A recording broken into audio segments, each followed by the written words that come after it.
You're listening to Women's Cricket Chat with Hannah and Alex. Coming up on today's podcast, we've got Hong Kong cricket vice captain Yasmin Daswani. Now, Yasmin has played for Hong Kong, Spencer Cricket Club and the MCC. And when she's not playing cricket, she's being an all-round badass as a lawyer. Perfect. Well, I think we're ready to start. So thank you so much, Yasmin, for joining us. And I guess the first question for us is just, how's things going for you at the moment? Yeah, things are great. So we're preparing for the World Cup qualifiers, which are in November. So it basically works that all the regions are split up. So we're playing in the Asia region qualifiers, and that's in Malaysia. There was supposed to be some tournaments as well. There was supposed to be a tournament earlier last year in Malaysia as well, but obviously because of COVID, things have just been getting cancelled left, right and centre. But yes, I play in the UK as well. So I play for Spencer Cricket Club, the MCC, and also for Hong Kong. Yeah, perfect, because I was really lucky to go to Hong Kong back in 2014 as well. So I've got a bit of insight about what cricket is like in Hong Kong with the MCC. So we will definitely have to chat about the MCC because I said it before, it genuinely changed my life in terms of being able to travel, play cricket, mix with some amazing women. So I'd love to hear your thoughts about the MCC.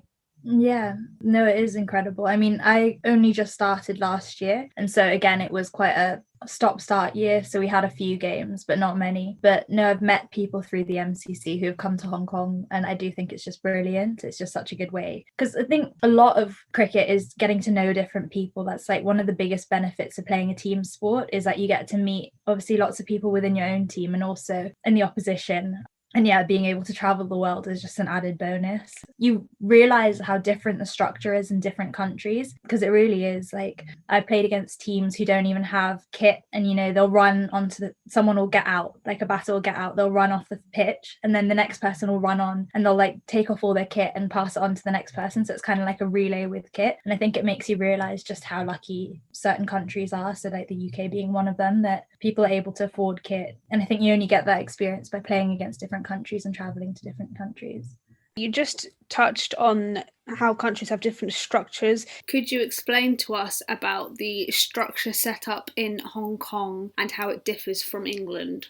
Yeah, so I mean, Hong Kong's completely different. It's a lot smaller than England. It was an ex-British colony, so cricket is prevalent there as well, but it's mainly amongst the expat community. There's not as many local Chinese who are playing, but the women's team actually has started. So the men's team is entirely Pakistani, Indian, some English, but the women's team is about half Chinese, which is brilliant. And it's largely due to a woman called Anita Miles. So unfortunately, she passed away, but she was just incredible at getting us all together, bringing in youngsters. So she brought me on, I think when I was about 12, brought me into the game. And a lot of my friends and teammates are also through Anita Miles, and she just really cultivated that culture. So we used to have team dinners together, and she was always really encouraging, even when we were just starting up, which is so important, having a feeling of community when you're starting out. So for people who don't know, Anita Miles is Tash Miles's mum. So Tash Miles played for Middlesex. She had a very lengthy career there and played for the MCC.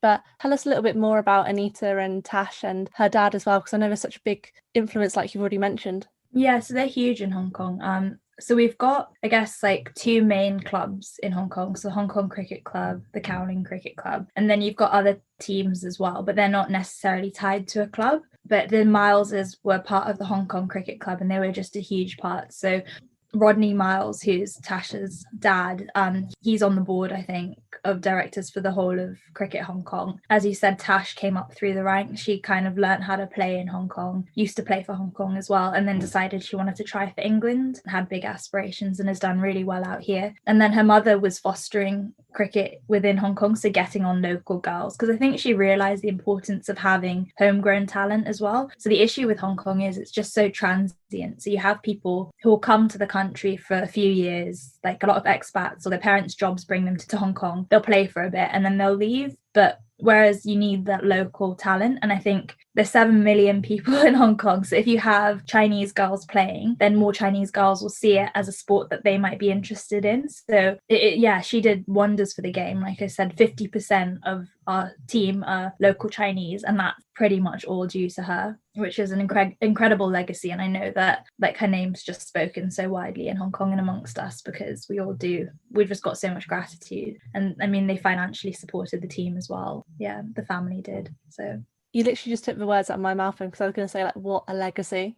Yeah, it's just truly incredible. I think that's kind of, nobody's really filled her shoes. They were huge shoes to fill. And I think it's a shame because there hasn't been anybody there, but it is just such a big job. I mean, she dedicated her life to this, and so yeah, it's just incredible. And she was at every game on the boundary. We used to make these like little barbecues after, like, in between innings breaks. She used to feed us all the time. So she was just amazing.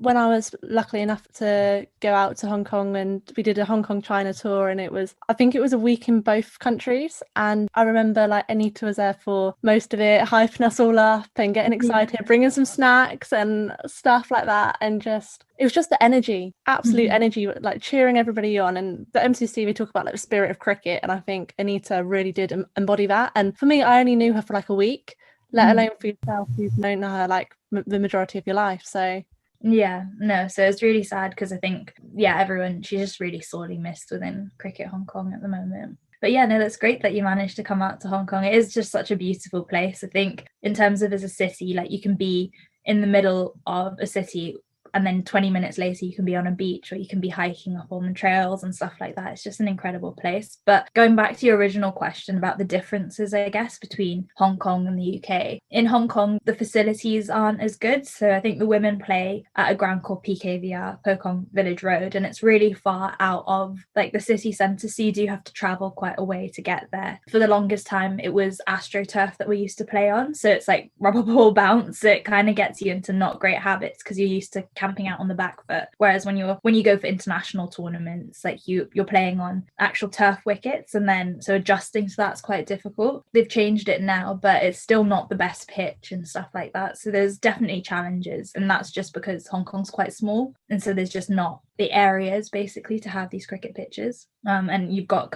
like it's basically the men and women thing as well. I think the men get priority over the best grounds, which is the case for all sports, unfortunately, and it's a massive shame.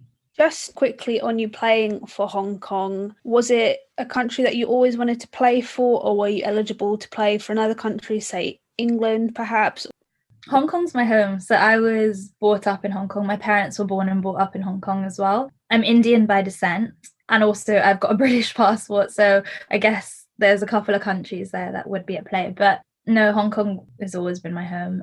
And yeah, just a place that I'm most proud of. I speak Chinese better than I speak Hindi, so that's something as well. I think my mum initially got me into playing cricket because she was like, you guys are Indian, you don't have much connection with your heritage, so Indians love cricket, so you should play cricket. And that was her logic behind getting us into playing initially. But yeah, so I think Hong Kong's always been the place that I wanted to play for, though, because just seeing your flag when you go out to bat, it's incredible. It's an incredible feeling. I've been lucky enough to play in India and England as well, but yeah, I think the step up in terms of standard as well is just huge. And I've got a career as well, so playing for somewhere like India or England, you'd have to be fully professional, and I've always had a career on the side. You just mentioned previously as well about that gendered experiences that women do often kind of face, with the men always seeming to get priority and stuff. And I don't know how well you know Roberta, because I know you've been doing lots of work within the associate nations and everything, but Roberta was telling us about in Brazil, the women get priority because they're the best team, and it's as simple as that. It's not a gender thing, it's purely the best kind of team. But I guess it still is a gender thing, but yeah, that was such a refreshing thing to hear, because she said it's not traditional in Brazil, and they've managed to shape the sport that benefits women in this case, and it was just so interesting to hear that. I'd be interested to hear Thailand's perspective as well, because I know that they do a lot better than their men's team, so I wonder if they get priority as well. The thing is, I guess the funding within the ICC is still, I think, favours the men. So if the men perform well, then the whole country gets funding. I don't know if the women's performance equals to the same amount of funding. So I guess the incentive there is to try and get your men's team as high as possible if the funding is then dependent on how well on the men's rankings. yeah, so it's just a bit of a shame. I think that's the way it is in Hong Kong for sure.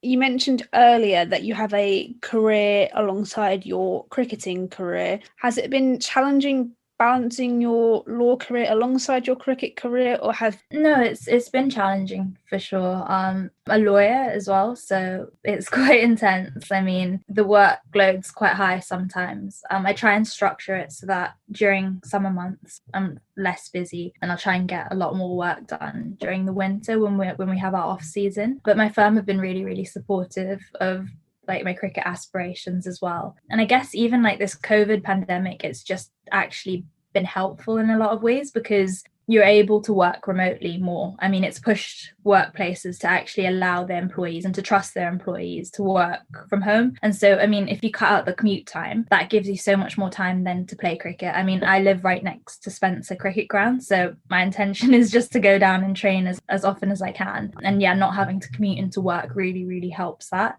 But yeah, it's just, I mean, I managed to work remotely as well and play in Barbados for a bit, which was incredible, like was an incredible experience. I don't know if either of you have ever been out there, but the people are just so friendly. I trained with the University of the West Indies and, you know, Pedro Collins, who was a really good bowler for the West Indies. And that was just insane. And I don't think I would have had that opportunity in normal circumstances. So I guess, like, I mean, it's been a horrific experience for everybody. Like, I know COVID's been challenging for everyone, but there are some silver linings for how the world's changing as a result of it.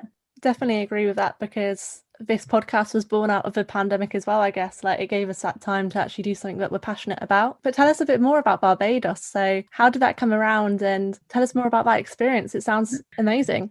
It was incredible. I mean, I feel bad for my boyfriend. So he wanted to go on holiday, and my priority was to find somewhere that played cricket. So I bought my entire cricket bag with me on holiday. He was kind of just like base palming. So Barbados was on the list of places where I think it was a travel corridor with the UK, and it played cricket, and it was a beautiful country. So it ticked all the boxes. And yeah, I spoke to Shamila from the West Indies. So she got me in touch with Pedro Collins, said, oh, you can start coaching with him. And I managed to play 3 times a week. They actually asked me to come back again as well in February for a tournament, but unfortunately that was cancelled because of COVID. But I mean, the opportunities were incredible there. And it's just, like I said, just being able to experience another country set up, to understand like what facilities they have, to meet some of the people, just really amazing. And cricket's always had, like, I think my best experiences have been through cricket and through traveling through cricket. But I'd recommend going if you're looking for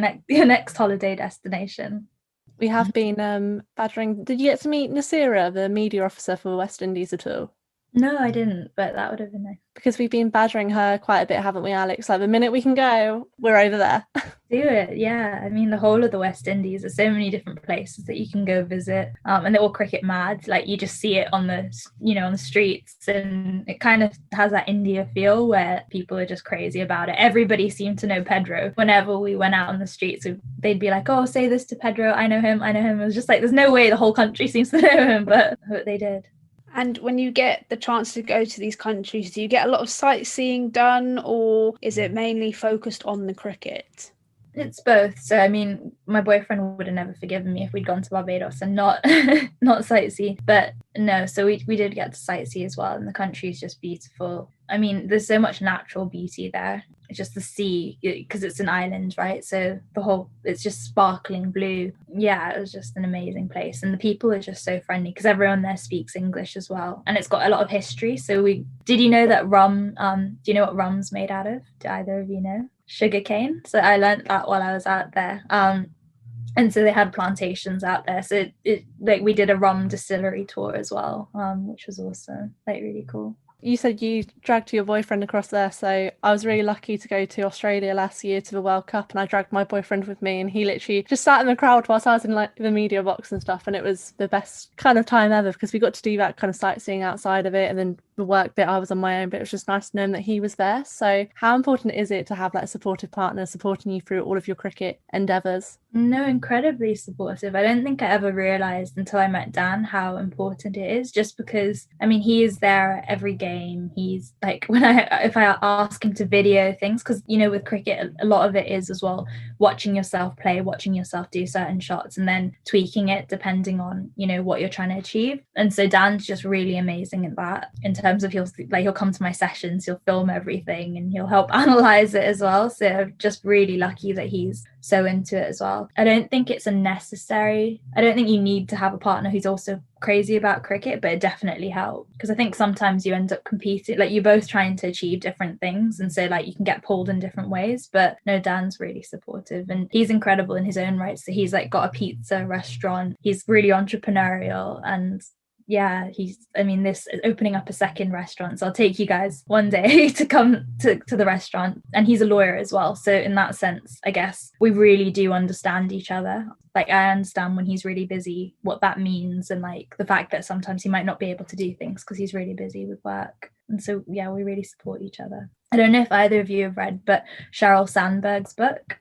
have you heard of her? So she's she's really high up in Facebook, and she wrote a book about that, just the importance of having a partner who's really 50-50 in life. So I think for women as well, traditionally they would be in charge of the children, and the men would be kind of the ones who work, whereas Cheryl talks about the fact that you want a person who's 50-50 in life, who's really she said you really know true love when, like, you know, you have a screaming child and like your husband just takes him off you and like lets you work or lets you continue with what you're doing. And I really do believe that. I think it's really important. Yeah, no, I completely agree, because we spoke to Enid as well, and she was very much like that. Enid Bakewell, the legend that is, and she was saying like she was trying to make sure her husband was the same, and like, you know, she's got cricket, she's got to prioritise that, and he needs to pull his way. And she loved the fact that I said, no, my partner makes all the food because I'm terrible at cooking. She was like, that's how men should be and stuff, and that was quite funny. But you've kind of mentioned it as well, it's like it's not just about that partner support, but just support generally, isn't it? So it doesn't matter if you've got a partner or you don't have a partner, but just getting support from somewhere is so important. Definitely. I mean, so many of the greatest like legends within sport have got parents who've been super supportive of them, and I think that's where it starts, doesn't it? Like if you have a parent who's like driving you to training, who's making your life easier, that's a huge hurdle that you've already overcome, because part of sports is also like getting the right kit, you know, the moral support, having somebody who's positive, you know, like all of us have gone through periods where we don't think we're good enough, or you really are at a low point because you haven't been performing well, and just having people who believe in you is just really important, and who are supportive of you no matter what. And I think I've been lucky enough to have it both from my parents and from a partner, because my mum, I mean, at times I think they've been like, what are you doing? Like you should be focusing on your career or your studies. Why are you putting so much emphasis on this? But equally, I mean, they've been there throughout as well, and they've been at all the games, and like they follow all the scorecards. I think it's more nerve-wracking for them, like watching, you know, stressful finals and stuff like that. You mentioned that you are an accomplished lawyer and you studied law at university. What made you decide to study law? Because a lot of cricketers who do end up going to university, they tend to go down the sports route, so sports science, sports therapy, etc. So what made you decide that law would be the one for you? Really interesting question. I guess I've always been academic in school, so I've always enjoyed the academic challenge. I mean, not to say that sports science isn't academically challenging, because it is, but I think law was just appealing in the sense that I've also always really enjoyed business, and they kind of go hand in hand in a lot of ways. I mean, law just permeates everything. Just having that knowledge just helps you in a lot of ways. So I mean, like I've done employment law, so like I know a lot about contracts. It helps my family and friends as well, like the knowledge that you have of contracts, and also of like the litigation process and all of that sort of thing. And I just love it. I mean, I think I went into it just kind of thinking, okay, well, it's a good base degree. Like law, it's never gonna be a waste of time because you can use it regardless. And then just as I got deeper and deeper into it, I just fell more and more in love with it. And like the area that I'm doing now is litigation. It's just so different, like day to day, it's just so varied and challenging, and I just don't know if you get that in other careers as much, but I'm always learning something new. Yeah, like you could be like debt collecting one day, or helping someone like recover a debt, or then you can be in court like fighting for somebody who's lost mental capacity and needs help like managing their finances and stuff like that, and like what's the outcome there. It's just so varied and incredible. How about you two? What do you both do? Well, I studied broadcast journalism, so I can kind of understand a little bit when you say law is like really interesting and stuff, because we study media law at university. So I found that really interesting, learning about defamation, copyright, contempt, which still takes me a little bit of time to get my head round. And it did sort of make me consider potentially in the future to become a media lawyer, because it's really, like you say, it's really fulfilling and really rewarding. So yeah, I'm going to hand over to Hannah so she can explain her life story to you. Yeah, it's not a podcast without saying Loughborough, apparently. So I'm still at Loughborough, 7 years in now. So did English and sports science for my undergrad. So I really appreciate when you said about sports science is difficult and stuff, because normally people just think I don't know what a polite word is, but they normally take the mick out of people who do sports science and they say it's not a proper course and stuff. So yeah, I did English and sports science, and I did a master's in global media and cultural industries because I wanted to go down the marketing route. But I couldn't afford the marketing degree like at postgraduate level, and that one was cheaper. And then ended up going down an academic route. So I'm doing a PhD at the moment. I've got 18 months left looking at elite female cricketers' uses and perceptions of social media. Oh, awesome. So, yeah, it's been really good fun at the moment. It seems very topical, especially with obviously the Alex Hartley spat a few weeks back, and how athletes are using social media to benefit the game and themselves, or not really doing that. So yeah, it's interesting. Yeah, so I'm definitely very similar, the academic hat on me, but also the media hat as well. Yeah, and I mean, that is so topical, you're right. I mean, you see the use. I think I looked at like the top people like with the most Instagram followings, and I think women are up there in equal amounts as men. I think it's like 50-50, isn't it? I mean, you'll know more than I will, but there are some women who are incredible with their social media presence. Like I think Sky Brown is one of them, who's just a kid as well, but she's up there as like the top most marketable athlete, Naomi Osaka. And it just means that, I mean, that's what the youngsters of today are using, social media. And so when they have these really prevalent female role models, it's brilliant because they've got people to aspire to be like. It's exactly that, and that's what I've been looking at, because arguably women's cricket, I'm focusing purely on England at the moment. They're more kind of micro influencers, I guess, in terms of their following. It's 10,000 here, 8,000 there. It's not massive numbers, apart from if you look at like someone like Danny Wyatt, who's got 100,000 odd kind of followers. So it's really interesting to see whether these athletes actually want to be visible, whether they see it as part of their job to inspire younger girls, like you mentioned, or whether perhaps they don't see it as important and it's not for them to do, it's more for England cricket or like ECB to be doing it instead. Like, should we be putting that pressure on athletes? It's extra labour, isn't it, I guess? But then at the same time, it's so powerful, like you mentioned. Yeah, because they're building a brand, aren't they? I mean, like England cricket is a brand in itself, but the individual athletes are equally a brand. And you can stay away from it, I think. Like, I don't think all of them need to have a presence. If you really don't want it, then 100%, like, you shouldn't be made to have social media presence. I mean, I know that sometimes it can do net damage to somebody, because there's also a lot of negative things that come with social media. I mean, you're going to get the nasty comments, you're going to get all of that as well. But yeah, I guess at the end of the day, they're not going to be able to play cricket forever either. Like, nobody's going to be able to play cricket forever. And so it's kind of like, well, what's next? And you're planning for your future as well. And so if you've got 100k followers, I mean, that's amazing, because it's a platform to launch anything then in the future as well. So I guess it's the education behind it. So making sure that people are properly educated, especially when they're young. I think social media can be like a curse as well as a blessing, because young people potentially don't think as much about their image and, you know, is this appropriate, is it not, to post on social media. So yeah, you've honestly got like my inner nerd is like, oh my god, yes, because it's literally like, that's what I've been kind of discussing within my thesis so far, is are we putting too much kind of pressure on athletes to be these kind of role models? But then at the same time, actually, it's this education piece that is really, really important. And especially within the domestic game within England, I know for a fact there isn't much media training. They get like a one-off workshop from like the PCA or ECB or someone, and then that's it. And they're kind of like left to their own devices. They don't get the support. So that's something I'm really, really passionate about. But also the trolling side of things as well. How do players actually manage that? How do they deal with it? Because it's become accepted. It's become part of the job, which is really problematic. The fact that it's been normalised is horrendous. It's like, how can we change this and challenge this? And BBC Sport have brought out the whole removing any kind of negative comments, which is obviously sexist towards any women's sport, which I think is a really good stand, but we need others to follow suit. No, yeah, that's definitely, I mean, yeah, women seem to get it a lot worse a lot of the time as well. And it is, yeah, you get trolled on a whole like personal level as well. And it can be completely unwarranted, but it's just because somebody's decided that they take issue even with the fact that you're a powerful woman, or like you're doing well and you're successful. And so they're trying to pull you down. And I think especially for young people, like, I guess like Sky Brown, for example, so she's really young. So like, I guess you need a parental figure or someone helping them manage it and helping Yeah, I don't know how you feel about that, but potentially having some sort of control over it as well, just because you do want to shield them from all of that, because it can be so damaging for a young person. And you've got, I mean, in the England women's setup, I mean, under 19s, etc., they're going to be players who are getting followings and they're just too young. Like if you're 16-year-old or 15-year-old, you're so impressionable at that age. So you kind of need to be shielded a bit as well.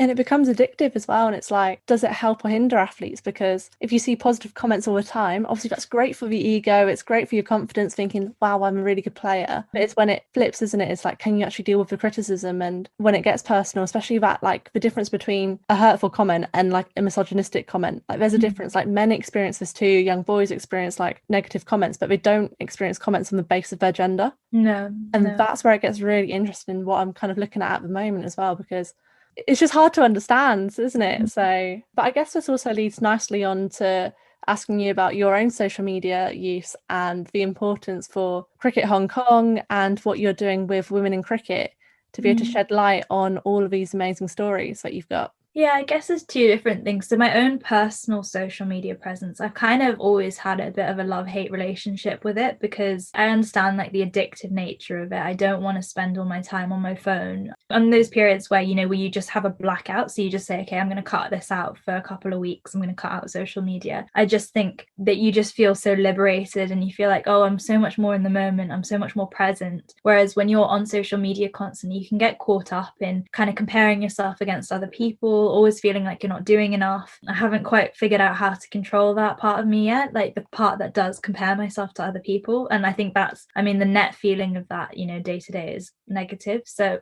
I don't post that regularly on my own social media platform, although I do have a presence and I understand the importance of it. With Cricket Hong Kong, I mean, they're really good and supportive of it as well. So they kind of try and make sure that they help out with, they'll screen certain things. Like if you're having interviews and stuff like that, they'll screen it and make sure that they're happy with the content. Because I guess it's reflective on their brand as well as on the individual athletes. And we've had multiple conversations in the past about, what's appropriate, what's not appropriate on social media and just the harm that it can do as well as the benefits. But with women in cricket, I mean, that I guess when it's for a goal, when you're doing it for, like I have a purpose with women in cricket, associate women in cricket. And I think so that's completely different. Like it's not reflective of me personally anymore. It's sharing other people's stories. And I think, I don't know, it feels like it's a lot more positive. Like the whole movement seems a lot more positive because you just get a lot of women who are supporting you. I mean, the women themselves are just so happy when you share their stories because a lot of them, they've achieved incredible things, within their countries and they've worked really hard, but they're just not getting any of the visibility. And so when you say, hey, like, I've seen that you've done a great job in this tournament, like, can we speak about it? They're just always so happy in it. And it's just, I mean, it's humbling and incredible to be a part of that and to kind of feel like you're doing something to move it forward. Because I just think the more women's cricket is talked about, just the better it is. And I just want to play my part in helping move things forward. I've always called myself a feminist and I kind of want to be doing something about that. I want to actually be showing that, that women's cricket's important and development's important as well. Yeah, no, I completely agree with what you're saying. Like, it's really important to elevate the women's game and to elevate stories from perhaps people that we wouldn't necessarily hear about. That's sort of what our aim is with the podcast, to highlight voices that wouldn't necessarily be in the spotlight. So we've had like a range of guests from all different backgrounds. And I think it doesn't dilute the brand. I think it enhances it more because it's all very well and good to make it very newsy and very political, but not everyone's interested in that. When you say, oh, look, I interviewed so-and-so from Thailand, for instance, you can be like, oh, wow, I didn't even know Thailand played cricket. And again, with Hong Kong, I think more people would know that the men's team play rather than the women's. So it's just about like you've said previously, it's about finding that balance. And when it comes to social media, back on the what Hannah was saying about trolling, is there in your mind, in your subconscious a little bit about when it comes to posting that you are going to get that negative comments? And how do you deal with the negativity that comes with the negative side of social media? I guess, I mean, I've been quite lucky in the sense that I haven't had anybody troll me as such, which is good.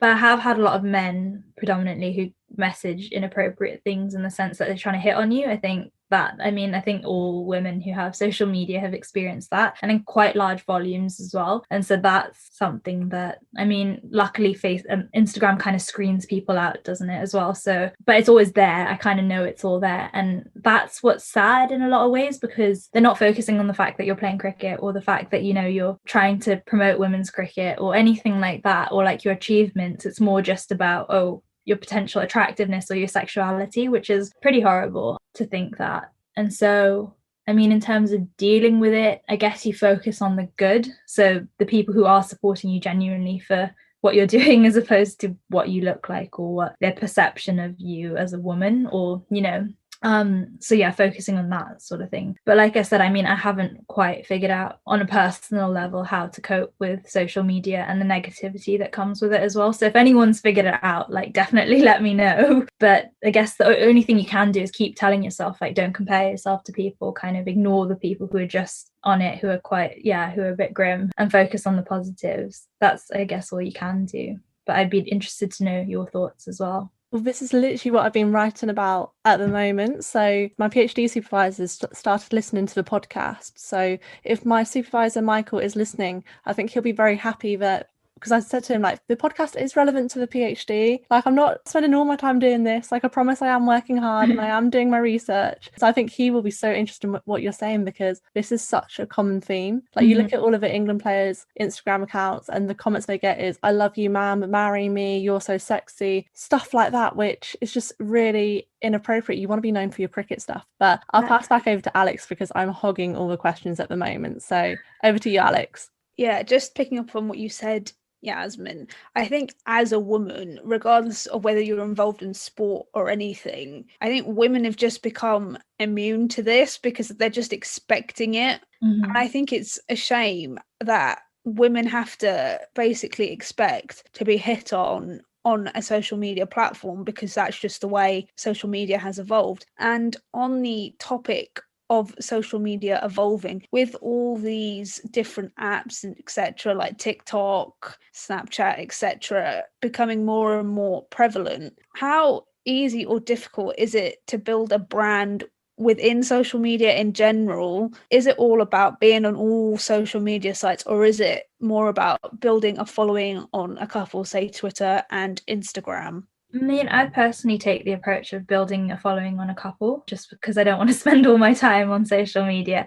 So I use Instagram predominantly. I mean, I know the benefits of Twitter. So we use, with Associate Women in Cricket, we use Twitter more to see what's going on, because it's really great for conversation. So we'll see like what other countries are posting about. So we'll follow like Brazil cricket, French cricket and stuff like that, and view their posts and kind of use that as a platform then to find people to interview. But we don't necessarily have our own platform. We don't use it to post content. So it's more we use it to obtain information, because I think social media is good for that as well. So it's really good for finding out what other people are doing as well as just posting your own content. But no, I think it depends on your strategy. I mean, if you can do all of them, like, it depends on the size of your team as well. So if you've got a really large team, then you could potentially delegate. So certain people are doing Twitter, certain people are doing Instagram, but we're not at that stage yet. So we've got quite a small team at the moment, probably similar to you. And so we're still working that out. We're still working out exactly how we want to do it, what we want to focus on.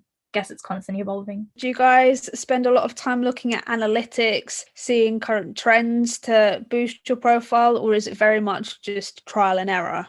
Mixture of both, I think. So we do look at trends, we look at what works for other people as well. So you, like, by talking to different people, I don't know if you've heard of Tim Cutler at Emerging Cricket, but I had a call with him recently to speak to him, because you can learn from other people's experiences. And so he talked about how he grew his platform and like what might help us, and what he kind of learned from his journey in building presence online. And so so I'd talk to him, look at our own analytics as well, SEO optimization and all of that, and then trial and error, of course. So it's a mixture. But Emerging Cricket have done really well, and it's just, I guess, there's, like you said as well, there's female cricket. You've mentioned that, I think, in previous podcasts, and also women's cricket zone. So there's a lot of different people out there who are we're trying to achieve the same thing. And so I think working together and trying to collaborate is always just really good if you can figure out ways to collaborate. Just on these organisations like Associate Women in Cricket and Emerging Cricket and Women's Cricket Zone, etc., how important is it that they're focusing more on perhaps the teams and the countries that aren't always in the mainstream media and aren't always getting that attention that they deserve? I mean, I think that it's quite hard for them to do, because I think there's so much now that's going on with the test playing nations. They're having matches, which is amazing. It's great. Like, they're having more frequent matches and stuff like that. And so I think you don't want to spread yourself too thin. So they need to cover that properly, like make sure that they're, covering all the games and commenting on all the decisions by players, because you need the chatter around that as well. But I mean, that's kind of why you then have separate platforms like Emerging Cricket, like Associate Women in Cricket, who are focusing on something slightly different. And I just think, like, we shouldn't be viewing each other as competition, or they shouldn't be trying to take over whatever domain someone else might be doing, because just the more chat around it and the more people doing it, the better. I saw that you interviewed Radha as well, and what she's doing is incredible. And I just think, like, if we're all promoting each other, talking about each other, supporting each other, that's just only a good thing. Honestly, we are on exactly the same page here and exactly the same kind of goals, because Alex and I have spoken before. It's like, we don't want to be against other people. It is like a journey with people, not trying to be competitive, and we're not exclusive. We're trying to be as inclusive as possible and actively representative of the cricket world. Yeah. Like, we want and you don't want to dilute your own brands by trying to copy somebody else or what someone else is doing, because I mean, they're doing what they're doing really well, and so yeah, you want them to continue what they're doing, and then for you to continue what you're doing as well. Because we were really excited to chat to you, because we want voices like yours as well, because you've got a brilliant story with like Cricket Hong Kong, playing, like you mentioned, in Barbados and doing all these amazing things. But within England, obviously, we don't get to hear much of your story. So I really want to flip it back onto you now and your playing career. So how did you first get involved with cricket? Yeah, so it was my mother when I was young. So I think I was about probably 9, 10. I mean, we always played. We used to go to India every year, and we used to play in the corridors of the house and like outside and everything. But properly when I was about 10 or 11, she started getting me involved with the women's team. And it was largely just because she said, okay, well, you need some connection to your Indian heritage. So she used to get me and my brother to make little Indian flags, and we used to watch India play cricket and kind of like wave them in front of the TV. And the more I started playing, I guess the better connection that I had, because we travel to India sometimes for tours as well. But I started off actually at under 19 level, so playing for Hong Kong. So I was about 13 when I first played for Hong Kong. And I think I was just hooked from that perspective, because the friends that I made, so I had some incredible friends and teammates. I think you win and lose together. It's really intense when you're a kid. I mean, losing is so hard to take, especially when you have that like national jersey on. And we kind of went through the highs and lows together. And I mean, I fell in love with the game. And I wanted to tour more regularly as well. So that was kind of, my entry into cricket was this under 19s tournament. It was actually to Thailand. I think it was, quite a long time ago. And and I didn't stop playing then. Loved it ever since. And so some of my friends are like, they still play. So a lot of us have been playing since under 19 level. So it's the same team that's been playing throughout, and we've grown up together in a lot of ways. And you mentioned Thailand, and then we'll get back onto you as well. But I guess, how exciting was it to see them at the T20 World Cup last year? Because I absolutely loved their presence there. But at the same time, I was a bit like, people were just kind of a bit too just cheery about them, if that makes sense. It was all, oh, isn't it great that Thailand are here, rather than viewing them as proper competitors, if that makes sense. Yeah, agreed. I mean, so I was so excited to see them there, just because we played against them so many different times that, like, I know their players really, really well. So like Jeans, I mean, she's known as Natakan Chantham, but we all call her Jeans. I know the captain really well as well. And I've just seen how much they've come on. They're just brilliant now. They really work together well as a unit. And they dominate at Asian level now. In these tournaments that we played, we used to beat them, but I mean, it's very rare that we would beat them now. And I think, I mean, as you say, I mean, yes, it was kind of like, okay, great, Thailand are here, this is great. But equally, I mean, I don't think anyone, by the end of the tournament, I don't think anyone was underestimating them, because they saw how well they played against Pakistan. And just, I mean, Jeans got picked for the women's IPL as well. And it's just, I think, and everyone was really upset the fact that she didn't get as much of an opportunity as perhaps she should have done. But you can't really underestimate them. And I think the more they're around in those circles, like when they start defeating teams, I think they defeated Sri Lanka as well, people will start to take notice. And it's only a matter of time because like Thailand will start winning games. So it's fine, I think. If people underestimate them now, that's fine because they won't be doing it for long. You mentioned that you started playing for Hong Kong at the age of 13. Was that under 19 level? Yeah, it was. Yeah. So we also spoke to Abtahar earlier on, and she was saying she started her Scotland career quite young as well. I think she was 12 when she started playing for under 17s, and then by the time she was like 14 she was playing for the first team. So being that young when you started to play, do you feel a sense of pressure from the get-go to perform? I mean, when you're a kid, there really wasn't that much pressure, I think, because like at least at under 19 levels, so there were players who were like 18, 19, and so they kind of carried the team, and I think they bore the burden of the pressure, whereas we were just kids. I mean, I think I started probably when I was like 11, playing like kind of in and around the Hong Kong squad, and so there's no real expectation there. People are all just clapping you on the back whenever you get a wicket or whenever you make runs, because there's no expectation initially. I think the expectation and the pressure comes as you get older, because then you're that person that the youngsters start looking up to, and you're that person that's been around for a long time, and so then the coaches expect performances from you. You know, once you've performed once, then that expectation is there for you to perform and repeat that performance again and again. But no, I mean, it was just all about the fun when I was that age. When I was 13, all it was just being on tour with friends playing a sport that I love. So yeah, I think you look back on that with just like nothing but fondness. The pressure only came later. Another question I had is, when you first started playing for Hong Kong, did they welcome you quite openly? Because sometimes with certain teams, not just, this isn't specific to cricket, specific to all sports, sometimes players find it difficult to adjust to new players coming in. So was it quite a welcoming environment to be involved with?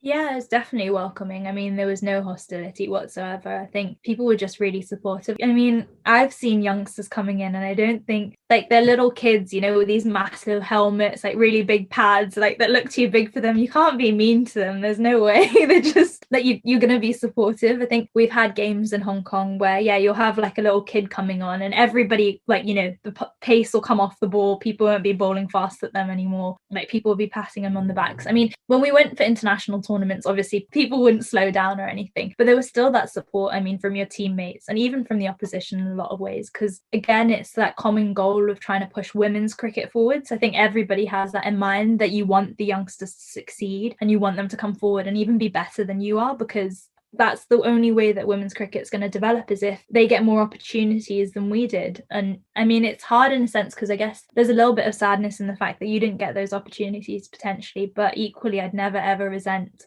youngsters getting more opportunities than I do. And I think that was what I had some amazing mentors within Cricket Hong Kong as well, who played at like Australian state level, and you know, there was just, we learned so much from them, yeah, as youngsters, cheering them on the sides. That's such an amazing attitude to have as well, because I know a saying that I've heard a few times within the women's game is like leaving the game in a better place than it was when you were playing, kind of thing. And obviously you still got plenty of time left in your career, but what has been one of the biggest highlights so far? Obviously I know the Asia Cup is a really big thing for Hong Kong, so tell us a little bit about that as well. Yes, I mean, I guess highlights were probably, it's at under 19 level when I was 6, I got player of the tournament, so that was incredible. And that was kind of, there was a girl called Kinu Gill who played for Hong Kong, and when I was 13 playing, we all used to watch her and just cheer, and if she got out, the whole of the Hong Kong team were just like, oh no, that's it, like we're messed up. But I think like seeing how well she did, she was my inspiration. And then I said to myself, I think at that point when I was 13, I was like, okay, in the next time there's an under-19s game and tournament, I want to be player of the tournament like she was. And so I managed to achieve that goal, which was incredible. I guess it just shows you the power of kind of setting yourself a goal and working incredibly hard towards it. And Hong Kong didn't even win, so it was a really good achievement. I mean, and then yeah, more recently was the East Asia Cup, so I was awarded player of the tournament for that as well. So that was amazing. And that was in 2017. And we won the tournament, which is the best part. I mean, my team in general, we've got players who potentially just don't get as much exposure, but they're incredible. So there's a girl called Betty Chan. I'd say she is one of the best off spinners in the whole of like associate cricket. And I don't know, batters seem to get a bit more, like, I don't know, when you do well batting, you get a lot more attention than you do when you're a bowler, and that doesn't seem fair. You've got Jasmine Titmus as well in Hong Kong, and she's an incredible bowler as well, and I think they don't get potentially the recognition, but their consistent game after game, like, give everything to each game and get so many wickets and like are incredible bowlers. Like, the consistency, I think bowling's harder in a lot of ways than batting, because the mental strength that you need to, like, you know, if you bowl a bad ball, to then pick yourself up and bowl another one. Whereas in batting, when you're out and you just forget about it. But these girls are just amazing, and obviously the physical toll that it has on your body as well. So I guess like highlights have been probably the East Asia Cup, because we really performed so well as a team and we gelled together as a team. I completely agree with the bowlers union that you've just put out kind of thing. I think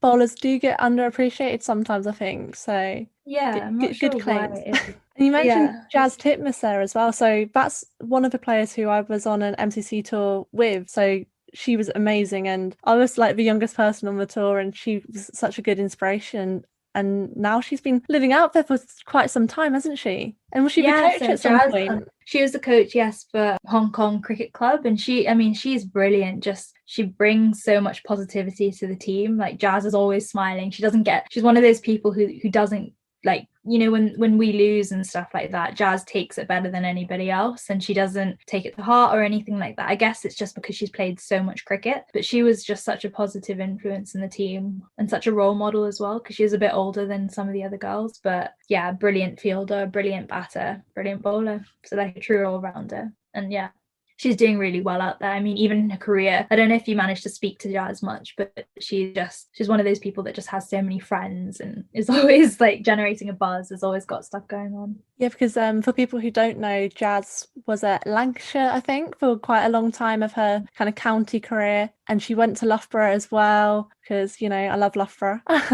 So it's amazing to hear that she's still doing so much in the game as well. Yeah, so she just played, I think, recently in the Women's IPL in Hong Kong. Sorry, not the IPL, the Women's Premier League, WPL. And she did really well. Yeah, bowled incredibly as usual. And yeah, I think she might be coming on board as well, like in some of the future tournaments, and as like a manager or as a coach. That would be brilliant, because yeah, she's such a special player. Quick seamer, right? Yeah. And I'm going to pass across to Alex to ask you the next question. So you are the vice captain of Hong Kong. So we at Women's Cricket Chat just wanted to know how that role came about for you, and what was it like to find out that you were the vice captain? So I actually got given the role over the pandemic. Yeah, so Carrie Chan's the current captain, and I think they just thought that I'd be a good support for her, and that we'd work well together. And yeah, she's brilliant. I mean, it's not been the easiest time to lead a team, you know, like keeping people motivated to continue with their fitness. It's difficult, and Carrie's really led from the spin at every session, really positive. She leads a lot of the sessions, like the fitness sessions and stuff like that. And I think she's also good because she is local Chinese, so she bridges that gap in a lot of ways. So she's really well liked by the whole team. She can speak Cantonese, which is really important, I think, for Hong Kong to have somebody who really represents, you know, the actual culture. And then yeah, so my role's been largely support Carrie and kind of be encouraging and to help her lead the team as well. And it's been an incredible experience so far. Can't wait to obviously have a chance to do that on field, so to be vice captain on tour and on field. But yeah, unexpected at all, and yeah, I'm really grateful Cricket Hong Kong kind of trusted me with that responsibility. And talk to us about what kind of player you are, because obviously you come into is it middle order kind of batter, and tell us how you approach your innings. I'm an opener, so I open the batting. I thought you must have been an opener, but somewhere it said, like, I think it was on ESPN, it was like middle order, so we need to get on to them. Yeah, I think I probably should actually. It's said that for a long time. I haven't been a middle order batsman, I don't think, ever. Yeah, so I mean, we play a lot of T20s. My role's always kind of to bat through. So we've got a lot of explosive batters who, you know, hit like a lot more boundaries and stuff like that early on. And my role's always been to rotate strike and then to try and end up, you know, at the end of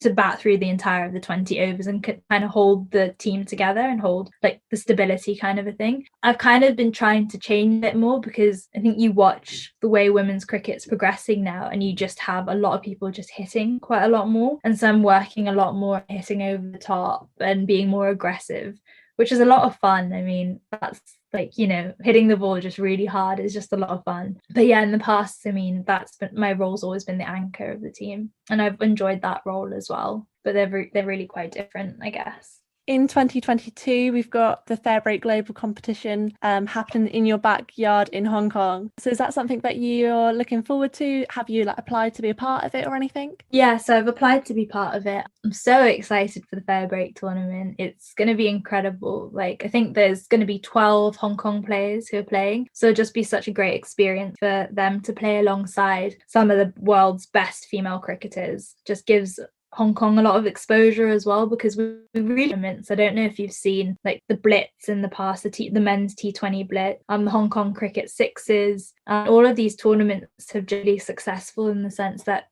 they do pull in good viewers and the atmosphere is incredible. I mean, the Hong Kong cricket and the Hong Kong Rugby Sevens, for example, as well, like there are a lot of sports fans in Hong Kong. And so yeah, I'm really looking forward to kind of bringing some of that atmosphere to women's cricket. It has the potential to be a really huge success. There's not been anything like it for women's cricket. 100%, because Alex had a question actually about the opportunities as well, because the calendar can be quite scarce, I guess. There aren't that many opportunities to play. So what does 2021 look like for you? Yeah, so I mean, we'll probably have pre-tours, I think. I think there's some talk about Fairbreak potentially doing a tournament in Hong Kong earlier than November, and also there'll be a pre-tour, I would have thought, so somewhere like India or somewhere like Thailand, and then there'll be the November tournament. But I think it's been really hard to put anything in, you know, to set anything in stone calendar, just because there's so much.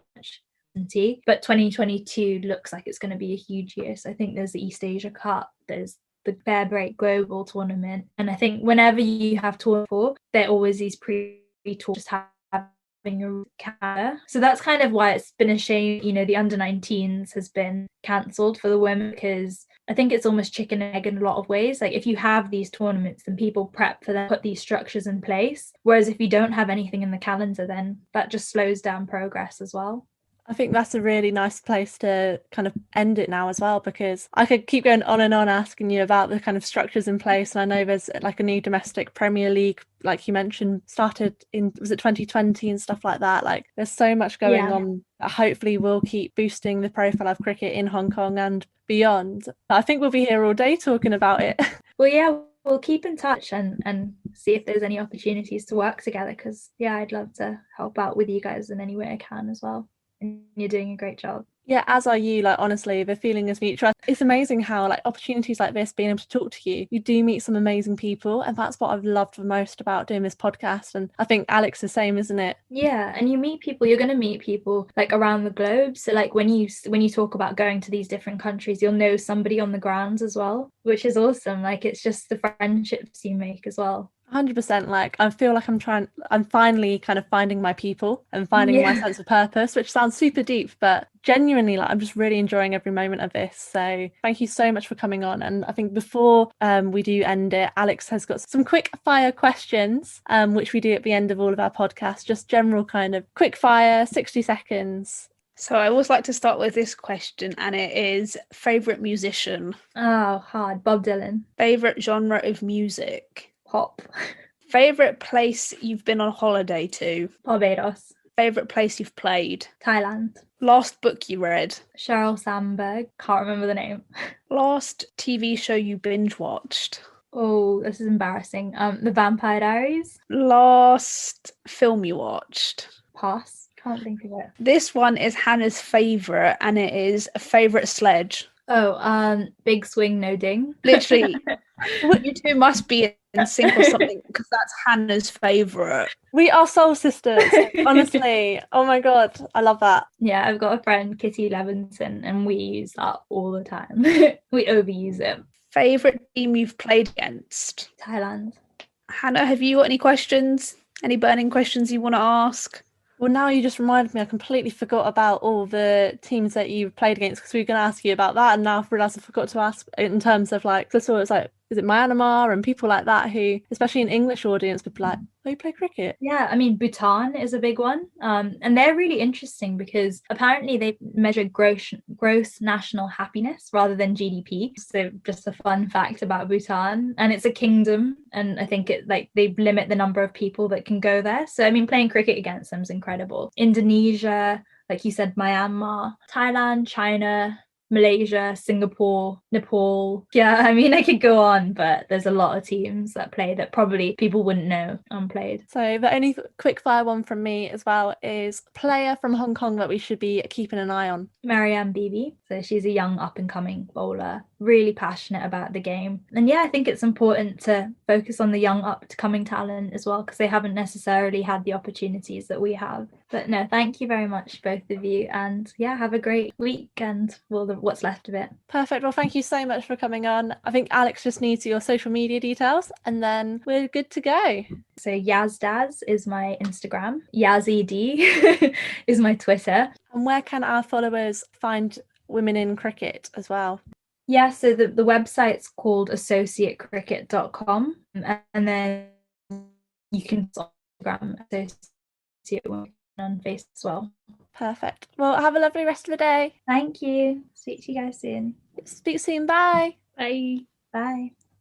Massive thank you to Yasmin for coming on and being a guest on the podcast and for teaching us all a little bit about Hong Kong cricket.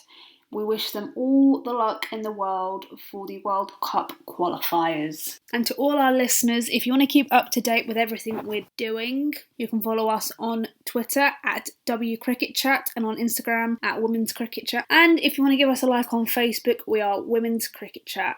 And if you wanted to give our personal Twitters a follow, Hannah is at HannahT1194 and I'm at Alex Jane Pereira. This has been Women's Cricket Chat. Tune in next time.